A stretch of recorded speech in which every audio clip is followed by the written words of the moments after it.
vamos a compartir unos momentos en este día en esta semana tan particular en la cual estamos reviviendo esta necesidad que debiéramos tener como sociedad de fortalecer todo lo que tenga que ver con la defensa y el cuidado de los derechos humanos. Vamos a compartir con Graciela D'Aleo, quien gentilmente me ha dado el honor de participar de nuestro programa de hoy. Ella es miembro de la Cátedra Libre de Derechos Humanos de la Facultad de Filosofía y Letras de la UBA. Participa del colectivo Caos, que representa a sobrevivientes, familiares y organizaciones en los juicios a los genocidas, y también que estuvo como ex detenida desaparecida de la ESMA. Hola Graciela, ¿cómo estás? Te saludamos desde acá, desde Señal Primate, Cantabel. Hola, ¿qué tal? Buenas tardes. Bueno, muchas gracias por convocarme a este encuentro. Se te escucha bajito. ¿Podrás acercarte un poquito más? A ver, sabés que estoy con un aparato fijo, sí. Estos teléfono de línea que resulta antediluviano. ¿Así me escuchan mejor? Ahí está, ahí sale más claro. Bueno, te presento aquí, bueno, están mis compañeros y mi compañera Ana Paula Gallardo, que también es siempre quien destina su esfuerzo al tema de derechos humanos. Está Héctor, Pablo y Marcelo, que bueno, están muy contentos de que nos hayas compartido tu participación. Bueno, queríamos que primero también quiero agradecerte por todo lo que hemos compartido estos días, y que bueno, la lectura del libro de Sergio Maldonado, Olvidar es imposible, de alguna manera fue un buen puente para que nos cruzáramos y podamos retomar estos temas. Contanos, Graciela, contanos, que me pareció muy interesante cómo fue que vos te volcaste a trabajar con estos temas en cuanto a lo cultural, ¿no? Temas de derechos humanos. Bueno, en realidad esto tiene que ver fundamentalmente con un compromiso, ¿no? Un compromiso que es un compromiso político que ha tenido a lo largo de mi vida distintas expresiones. Digo distintas expresiones porque durante gran parte de mi vida yo participé y formé parte de organizaciones políticas. Digamos, yo empecé mi militancia sobre todo animada por principios del cristianismo, de ese cristianismo de los años 60 que se volcó a recuperar como doctrina y como creencia y como fe religiosa el compromiso con el pueblo, el compromiso con los pobres, que esa es la esencia del proyecto de Jesús, digamos. Y desde ese inicio fui transitando un camino que se tradujo en militancia política, en la militancia política en el peronismo revolucionario.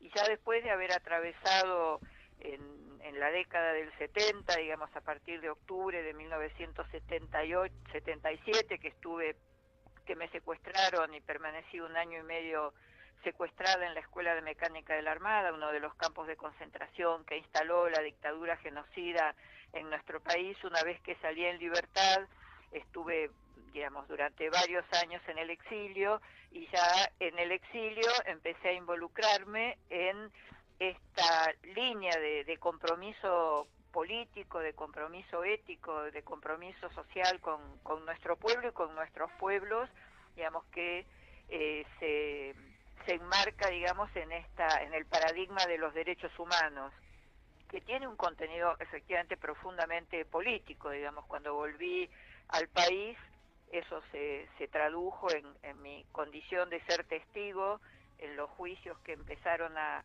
realizarse en la década del 80, 1984, 1985, que fue el intento y el inicio del primer gobierno constitucional que encabezó Alfonsín, de no dejar impune los crímenes de la dictadura. Bueno, esa intención se concretó en lo que se conoce como el juicio a las juntas, pero bueno, el avance en ese sentido, incluso los militares condenados en ese juicio a la Junta después terminaron finalmente impunes gracias a las leyes de punto final y obediencia debida del gobierno de Alfonsín y los indultos del gobierno menemista, digamos. Pero de alguna manera yo seguí participando ya en distintas organizaciones, organismos de derechos humanos, en seguir exigiendo, por un lado, el fin de la impunidad, digamos, el fin de la impunidad de los crímenes de la dictadura, el fortalecimiento de una política,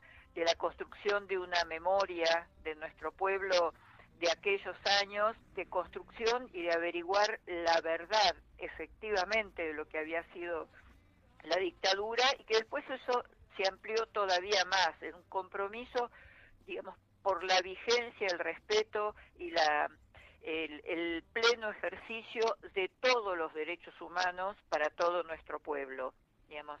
Y eso implicó que desde el año 1996 me integrara a la Cátedra Libre de Derechos Humanos de la Facultad de Filosofía y Letras, que fundó Osvaldo Bayer acá en la Universidad de Buenos Aires.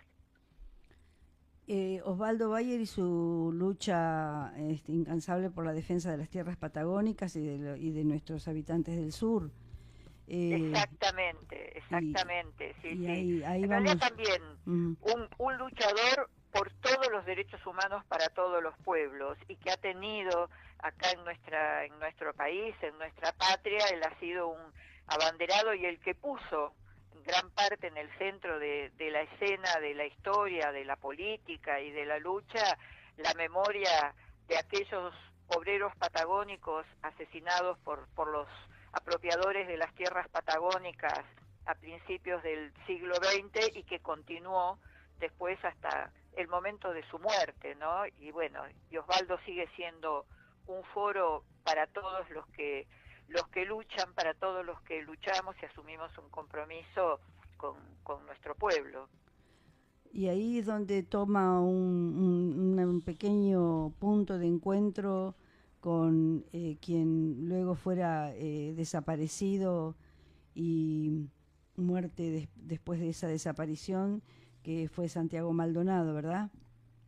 Claro, o sea, de todos modos, Osvaldo murió antes. Osvaldo murió el 24 de diciembre del año 2018, digamos, cuando, perdón, yo dije antes, en realidad Santiago apareció fue erróneo, digamos, ya Santiago ya había sido desaparecido y su cuerpo, digamos, Santiago asesinado, digamos, apareció su cuerpo en octubre de 2017, digamos, y Osvaldo también en ese tiempo fue de una voz central y una militancia y un compromiso muy importante en reclamar primero aquel grito con el que empezamos en agosto de 2017, ¿no? De aparición con vida de Santiago Maldonado, cuando Santiago es desaparecido por las fuerzas represivas comandadas por este nefasto personaje que sigue siendo un factor con mucho poder político en nuestro país, que Patricia Bullrich era ministra de Seguridad en aquellos años y lo volvió a hacer hasta ayer, digamos, durante este gobierno de Milei. Bueno, y no solamente Patricia Bullrich, ¿no? Su segundo Nocetti, la gendarmería que reprimió a los pueblos originarios y que en el accionar criminal también hizo desaparecer a Santiago Maldonado, y meses después, por ejemplo, asesinó a Rafael Nahuel, digamos, crímenes que todavía permanecen impunes. Sí. Y de verdad que, como vos decís, crímenes que continúan impunes, y lo que a mí se me había dado por pensar es que tendríamos que hacer una reflexión profunda y pensar que cualquier persona que reclama, primero, que los derechos humanos no debieran ser reclamados, uno es portador de los derechos, cada persona es portador de esos derechos, pero bien, como todavía hay un pensamiento hegemónico que propone que unos tienen más derechos que otros, tenemos que tener claro que frente a estas fuerzas de impunidad, en la que participan no solo las Fuerzas Armadas, los jueces, los ayudantes, los fiscales, todos están participando para ocultar y para tergiversar incluso para ensuciar, porque el daño que se le hizo a la familia de Sergio y de Santiago realmente es muy irreversible. Yo creo que es necesaria tu palabra, la palabra de quienes hacen la militancia que ustedes hacen, para un país que no sé por qué, pero seguimos muy adormecidos, me da la impresión. A ver, yo diría que si hacemos una mirada de las últimas décadas en nuestro país, eh, diría que hemos logrado, en términos comparativos, nuestro pueblo logró avances muy importantes en cuanto al ejercicio, goce y al reclamo, digamos, a exigirle al Estado el respeto y la construcción de instrumentos que garanticen los derechos humanos de nuestro pueblo. Hay como distintas instancias a lo largo, pongamos como una fecha, siempre son arbitrarias las fechas, digamos, pero desde el inicio del periodo constitucional en diciembre de 1983 hasta hoy, si miramos en términos comparativos, hemos tenido avances, y si hemos tenido avances es porque nuestro pueblo luchó para esto, porque vos señalabas muy bien, en realidad no tendrían que ya los estados garantizar, respetar y llevar adelante políticas que nos permitan a los pueblos, que nos aseguren a los pueblos el ejercicio y el disfrute de los derechos humanos. Pero eso es en la teoría. En la práctica, en realidad, cada vez que los pueblos, y no solamente el pueblo argentino, digamos, que los pueblos del mundo han tenido un avance, han podido avanzar en el disfrute de los derechos humanos, es porque lucharon para eso. Digamos, no hubo ninguna concesión graciosa. En realidad, si hay, diría yo, una construcción que es hija de la lucha de los pueblos, es precisamente este paradigma de los derechos humanos, ¿no? Que como paradigma, como concepción, como construcción incluso jurídica, que incluye no solamente legislación nacional, sino un sistema de protección internacional. Si todo eso existe, es porque los pueblos lucharon para conseguirlo, para ponerle un freno al poder del Estado y para garantizar una vida digna para todos los pueblos. Y yo decía que hay momentos, digamos, hay momentos de la historia de nuestro pueblo, pensando en estos últimos 40 años, digamos, estamos a un paso de que se cumpla un nuevo aniversario de la asunción del gobierno civil después de haber sufrido la dictadura genocida. Hemos obtenido todo por lo que luchamos, pero hubo momentos en los cuales sí hubo avances. Lo que pasa es que también otro de los aprendizajes que hacemos los pueblos es que ninguna conquista es para siempre, y que esos derechos, por ejemplo, avanzamos en un tiempo, la impunidad, hubo juicio a los excomandantes en 1985, y 2 años después, con las leyes de punto final, de obediencia debida, y poco después con el indulto menemista, todo eso se volvió para atrás, hubo un retroceso, pero insistimos en la lucha, y en el año 2003 logramos que se empezaran a reabrir las causas, y al día de hoy hay cientos de genocidas condenados y cientos de causas que culminaron con sentencia. Pero, claro, también en este camino hoy, cuando digo hoy, es un hoy presente, digamos, mucho de eso conquistado en este aspecto, que es uno de los muchos aspectos que involucra los derechos humanos, uno, no lo único, digamos, estamos viviendo retrocesos muy notorios. Bueno, tenemos que seguir luchando para que frenar ese retroceso y para avanzar todavía más. Me parece que, insisto, digamos, si uno lo piensa en términos de desarrollo, de proceso, ningún derecho conquistado lo conquistamos de una vez y para siempre, aunque tendría que ser así. Sí. Pero la práctica, la vida, nos demuestra que acá hay una puja, disputarle al poder económico, al poder financiero, al poder de los medios, al poder del poder judicial, disputarle el respeto por nuestros derechos es una lucha permanente en la que tenemos avances y muchas veces también tenemos retrocesos. Yo creo que lo que no podemos ni debemos hacer es darnos por vencido. Y vos hacías una referencia a lo que sucedió, digamos, lo que hizo el Estado con Santiago Maldonado, y el libro de Sergio Maldonado, que es lo que nos permitió conocernos cuando se hizo la presentación allá en Merlo. Y el libro en realidad diría que para mí cuando lo leí fue como un manual, digamos, un manual de esa idea de proceso, digamos, de que al principio parecía que no se podía hacer nada, pero bueno, insistió Sergio, su compañera, su familia, los compañeros, los abogados, insistieron, y hubo algunos avances y también hubo retrocesos, y que todavía hoy la sanción, el castigo a los responsables materiales y políticos de la desaparición forzada de Santiago y de su asesinato permanecen impunes, es cierto, pero lo que Sergio nos muestra en ese libro, que él nunca abandonó la lucha y sigue sosteniendo la exigencia, como dice, de memoria, verdad y justicia por todo también lo sufrido y lo que hizo víctima a su hermano Santiago.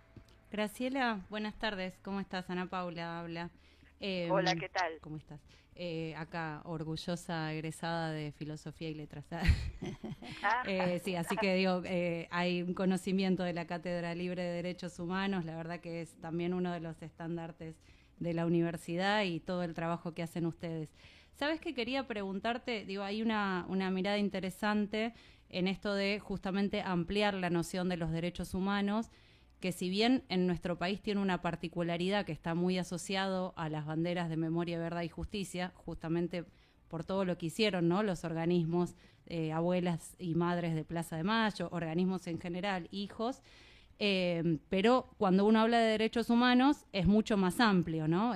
Muchas veces nosotros inmediatamente lo asociamos a memoria, verdad y justicia, pero estamos hablando de muchísimas otras acciones, otros derechos a reclamar. Y en relación a lo que vos decías, esto de que es una lucha y una disputa permanente, ¿cuáles pensás hoy en la actualidad que serían los ejes nodales para disputar, para pensar, para seguir reclamando con más fuerza en nuestro país? A ver, lo primero que celebro es esta puntualización que haces de que, y yo en mi intervención también intenté subrayarlo, pero no siempre queda claro, que cuando estamos hablando de derechos humanos, del paradigma de derechos humanos, del sistema de protección de derechos humanos, no estamos solamente refiriéndonos a los crímenes de la dictadura, porque a veces parece eso, ¿no? Que solamente hay momentos en que incluso se dicen cosas que a mí me irritan bastante cuando decís, bueno, los derechos humanos de ayer y los derechos humanos de hoy. No es los derechos humanos de ayer y los derechos humanos de hoy. Los derechos humanos que violan los estados, digamos, no tienen esa temporalidad, que algunos sean de ayer y otros son de hoy. En cuanto a, por ejemplo, ejes del presente, por un poco para ir a lo que vos planteabas, yo diría que hay algunos que se emparentan y que están profundamente asociados y que también recogen la experiencia de la lucha por en contra de las violaciones a los derechos humanos que se perpetraron durante la dictadura. Por eso digo que no son derechos de ayer y de hoy. El derecho a Santiago no ser desaparecido, digamos, nos demuestra, o de Rafa Nahuel no ser asesinado por las balas de la policía, nos demuestra que no son de ayer y de hoy. Y en el presente, un poco diría que, a ver, si uno tiene el profundo disgusto y la experiencia insalubre de escuchar la intervención del subsecretario de Derechos Humanos en las Naciones Unidas ante el Comité contra la Tortura y en la Comisión Interamericana de Derechos Humanos ante la comisión que trató las denuncias por torturas. La queja que se ha presentado por la persecución al derecho a la libre expresión, Digamos, creo que estas son cuestiones nodales que hoy esos derechos están siendo violados esos derechos en este presente, y por otra parte diría que el derecho a no ser desaparecidos, a no ser víctimas de la desaparición forzada, también se sigue cometiendo la desaparición forzada, incluso en aquellos que fueron desaparecidos durante la dictadura genocida, porque no han aparecido y el Estado no ha dado respuesta a eso. Pero pensando por ahí en un término quizás más abarcador para este presente, yo diría que es necesario que pongamos en primer plano el derecho a la vida, el derecho a la vida, el derecho a la vida digna, el derecho a la vida humanizada, porque si hay algo que siento y que me, me, me indigna, me asusta, no sé, qué otro tipo, qué otras emociones, digamos, plantear de este sistema, de lo que está perpetrando este gobierno hoy en nuestro país, pero que está sucediendo en otros países del mundo. Quizás lo más paradigmático es lo que está sufriendo el pueblo palestino en Gaza, el genocidio que lo estamos viendo día a día y que se está perpetrando en Palestina, y la decisión y las políticas que está llevando adelante este que se cree el emperador del mundo, el presidente de Estados Unidos, Donald Trump, digamos, es que están atentando. El atentado no es solamente con recortarnos el derecho a la salud, el derecho al trabajo, el derecho al techo, el derecho a la vivienda, el derecho a la recreación, el derecho a no ser torturados. Lo que está atentando este capitalismo brutal, neoliberal, y no sé si no habría que pensar hasta nuevos términos, está atentando contra la subsistencia de gran parte de la población del mundo. Entonces, me parece que ese es un núcleo atentando contra la vida, pero también contra la humanización. Digamos, por ahí alguno puede pensar que estas son como cosas abstractas, y en realidad no son cosas abstractas. Los otros días escuchaba a una compañera, el trabajo de una compañera que decía para pensar estas nuevas políticas, que no es solamente que se hacen desde los aparatos del poder y del capitalismo, no es solamente el acto de matar, sino de dejar morir. Las políticas de hambre, las políticas de recorte de la asistencia necesaria a los discapacitados, por ejemplo, las políticas que se llevan adelante, que las capitanea Estados Unidos, pero que acá en nuestro país también se están implementando, hoy que se implementan en el rico occidente, en el rico primer mundo contra los migrantes, es porque hay una decisión de acabar en términos materiales, de matar y también dejar morir a gran parte de la población que es desechable, que este sistema considera desechable.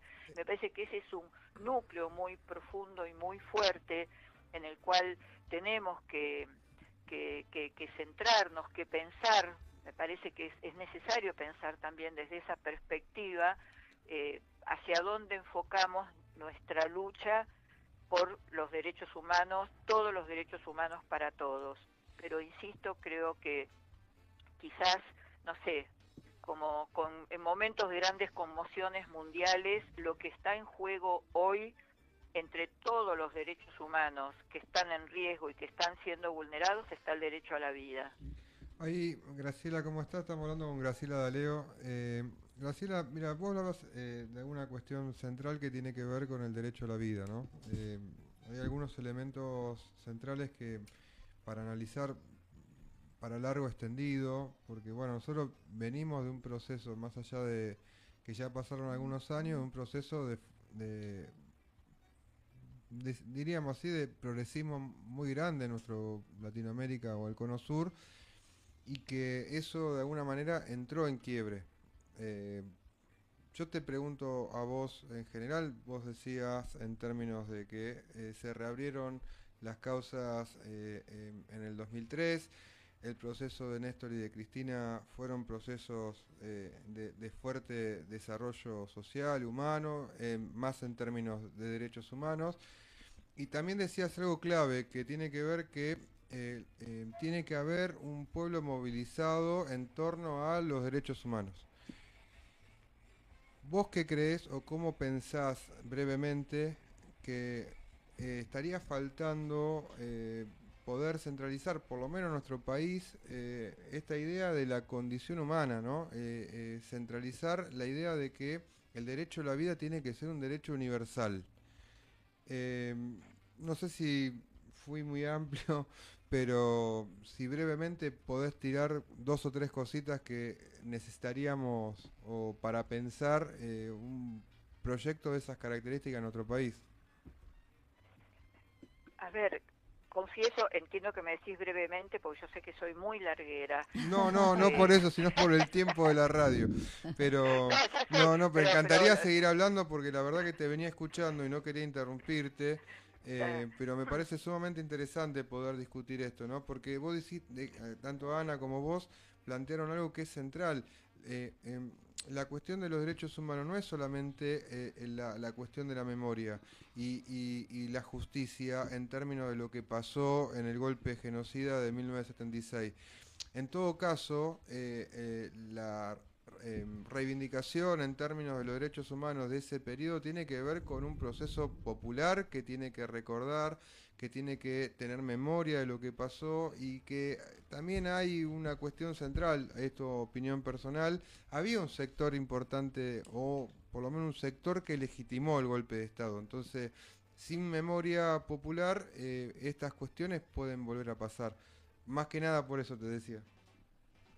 No, está bien, era solamente una acotación, porque yo soy, sé que hablo mucho y me cuesta mucho sintetizar, por eso lo comentaba. En cuanto a lo que vos planteás, en realidad, a ver, yo no sé, a mí se me queman un poco los papeles en estos últimos tiempos, porque precisamente creo que un poco por lo que intentaba referir antes, está siendo tan arrollador el poder de las clases dominantes, para usar los viejos términos con los cuales yo me incorporé a la militancia, de los explotados, que se apropian de la vida, el poder, la riqueza y lo que generan, y por lo tanto eso implica miseria, hambre y explotación para millones, es tan brutal que hay hasta formas organizativas que en otros momentos nos dimos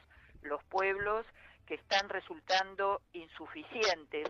Yo la verdad que no tengo una receta para esto, pero sí pienso que hay una cuestión absolutamente, me parece que puede resultar útil, y pensando en que este proyecto destructor, este proyecto del capitalismo neoliberal destructor de vidas, es precisamente recuperar las formas de relación social entre nosotros, entre los seres humanos. ¿Qué quiero decir con esto?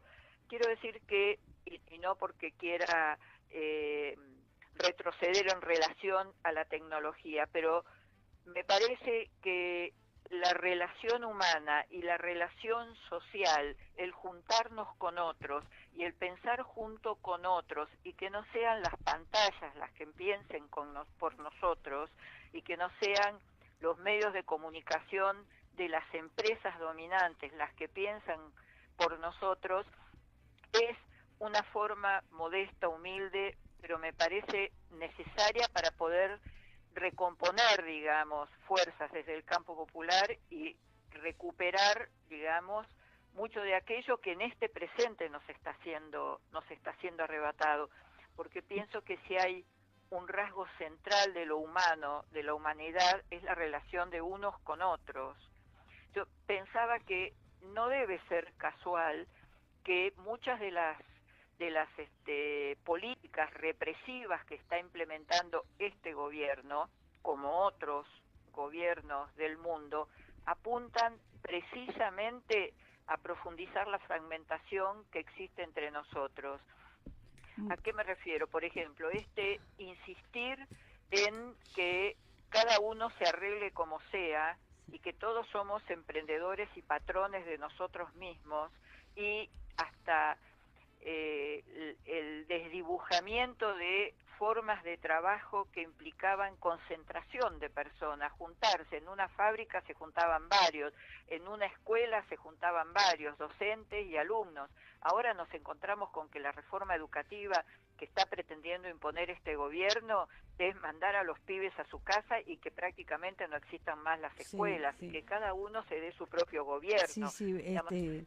La verdad, Graciela, que ese punto que hoy justamente hablábamos es, bueno, la importancia que tiene sostener los encuentros, seguir encontrándonos, charlando, mirándonos, proponiendo acciones y actividades. Creo que esto es lo que vos tan sabiamente nos estás proponiendo también.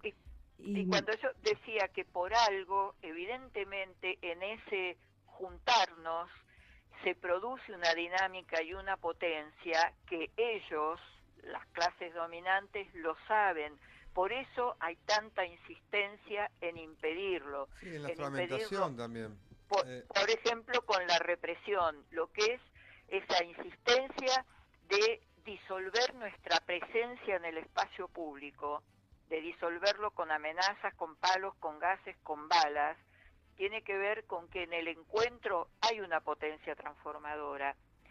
Dios, sé que esta no es la solución ni la llave mágica, pero es una de las cosas que se me ocurren. Y la otra cosa que se me ocurre es el trabajo que hacen ustedes desde medios que no son los grandes medios que van a que aparecen en todas partes y que a lo mejor los escuchan o no sé, los presencian millones de personas, sino una radio en un barrio, en un territorio que llega al vecino de ese territorio y que habla de sus problemáticas y les abre el espacio para que problematicen, para que pregunten, para que construyan. Y pienso que otro ámbito es el ámbito educativo. Bueno. El ámbito educativo, estoy pensando en la escuela, en la facultad, y por algo estos gobiernos ponen tanto la proa contra esos ámbitos. Sí.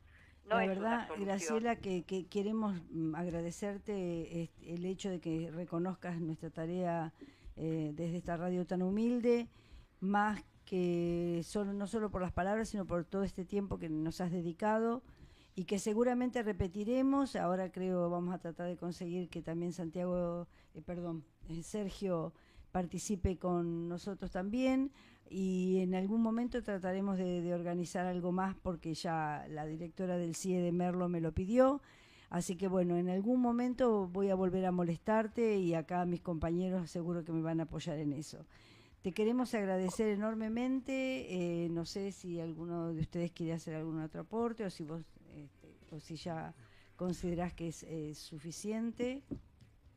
La verdad es que muy, muy, muy agradecidos y muy valioso tu aporte.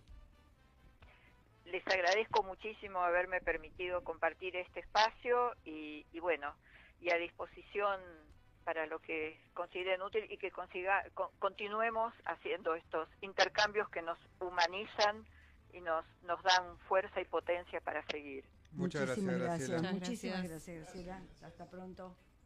Muchas gracias a ustedes. Hasta pronto. Hasta pronto.